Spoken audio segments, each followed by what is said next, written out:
तुर्की ने एक बहुत बड़ा ऐलान किया है कि वो अपनी फौज को अफगानिस्तान के अंदर रखेंगे, बेशक नेटो की फौज यहाँ से निकलकर चली जाए। आपको ये बता दें कि नेटो की फौज के साथ तुर्की की फौज भी वहाँ नेटो के अंदर मौजूद है, जिनकी तादाद 500 के करीब है। तुर्की ने ये कहा है कि बेशक नेटो वाले निकल जाएं, अमेरिका निकल जाए, लेकिन हम अफगानिस्तान के मुख्तलिफ एयरपोर्ट्स की, मिलिट्री की और बहुत जगहों की हिफाजत करने के लिए तैयार है। अब सवाल ये पैदा होता है, क्या तैयब उर्दगान तालिबानों की मदद करने के लिए आए हैं या फिर उन्होंने अशरफ गनी की जो फोर्स है, अफगान नेशनल सिक्योरिटी फोर्स, उनको ट्रेनिंग करनी है? तो ये मामला दुनिया के लिए बड़े कम्प्लेक्स हैं, क्योंकि अगर तो अशरफ गनी की मुखालफत करें, तालिबानों का साथ दें तुर्की वाले, तो अशरफ गनी नाराज, अगर तुर्की वाले तालिबानों की मदद करें अशरफ गनी नाराज हो जाएगा। तो ये मामला बहुत ज्यादा कम्प्लेक्स हैं। इन कम्प्लेक्स मामला को हम आसान अल्फाज में आप तक रखेंगे, आपको बताएंगे कि तुर्की की मंशा क्या है, किस तरह तालिबान और अशरफ गनी को तुर्की बीच में लाकर डायलॉग करवाएगा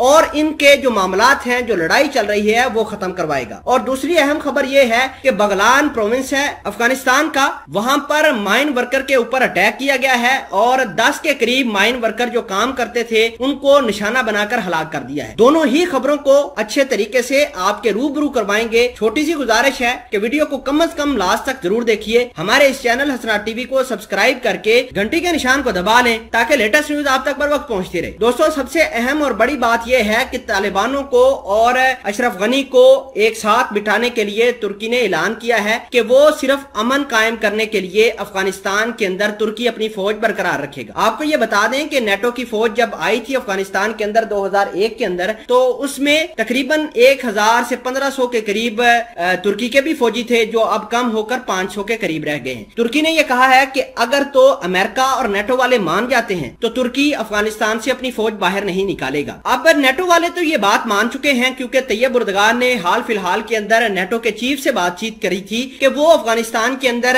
अमन कायम करने के लिए, प्यार और मोहब्बत बांटने के लिए, तालिबानों और अशरफ गनी की गवर्नमेंट को एक साथ करने के लिए अपना पॉजिटिव रोल अदा करने के लिए तैयार हैं। ना ही इससे तालिबानों को मसला होगा, ना ही अशरफ गनी को मसला होगा। तो नेटो के चीफ तो तैयब उर्दगान की ये बात मान गए। अब अमेरिका के सदर बाइडेन ने तुर्की के सदर तैयब उर्दगान के साथ मुलाकात करनी है, लेकिन हो सकता है कि तैयब उर्दगान की ये ऑफर अमेरिका ना माने। उसकी वजह 2-3 है। उनको पता है कि रशिया के साथ तैयब उर्दगान के ताल्लुक है, S-400 वाला सारा का सारा सिस्टम चल रहा है और जो तुर्की है वो प्रो रशिया है। तो इस हवाले से अमेरिका तुर्की की ये ऑफर डिनाई कर सकता है। दूसरी बात यह है कि तुर्की अक्सर औकात ऐसे काम करता है, जैसे कि फलस्तीन का मामला हो गया तो फलस्तीनियों की मदद की और अमेरिका का सबसे बड़ा पार्टनर इजराइल को धुतकार दिया। इस हवाले से भी अमेरिका तुर्की की इस ऑफर को ठुकरा सकता है। कश्मीर का मामला देख लीजिए, भारत और अमेरिका के कैसे ताल्लुकात हैं वो भी आपको पता है। तो इस हवाले से भारत कह सकता है बाइडेन को कि भाई अगर हमारी मदद करना चाहते हो तो तैयब उर्दगान की ये ऑफर जो है इसको ठुकरा दें, क्योंकि भारत भी अफगानिस्तान के अंदर रुपया पैसा इन्वेस्ट कर रहा है और चाहता है कि अफगानिस्तान के अंदर भारत का